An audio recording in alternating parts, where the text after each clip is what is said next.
Hello everyone. In this video, I will guide you around service transaction or service document available on TranZact. So let us go to our transaction module. On our TranZact, we do have service related documents like service order and service confirmation. In the term of service purchase, you need to create the service order. In term of sales, you need to create the service confirmation. You will get the option of creating document on your right hand side, very top corner from create document. Always do remember that service document get activated for your profile after creating 10 goods document like purchase order or sales order.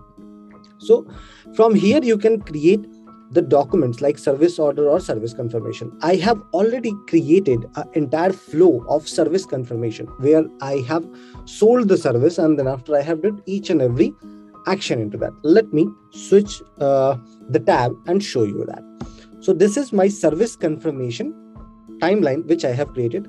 So first of all, I went ahead and created the service confirmation. Always do remember that in service document, your goods will not come. Your service will come. So you need to add the services in your inventory. And for goods, there are option of inward and challan. So services will get reflected in your service document and goods will get reflected in your inward QIR challan document. So here, after creating the service order, on your right hand side, you will get an option of create document. So please check.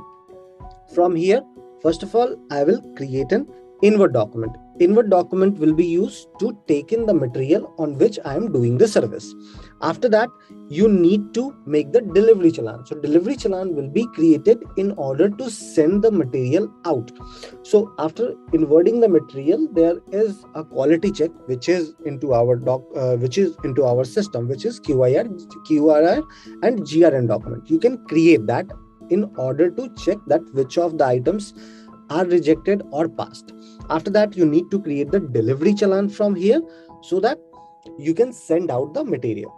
Once the material will be sent out, then after you can create the invoice and accordingly you can close the service. So in invoice, the services which you have created in the service confirmation, only that will get billed. Same going from here, you can create the service order, and accordingly in service order also the entire flow will go same. In the service order, it will just like be revert. In that, the material need to be get sent out, and then after through inward you can take it in. I hope this particular video will be very much helpful to you around service document. Have a good day ahead.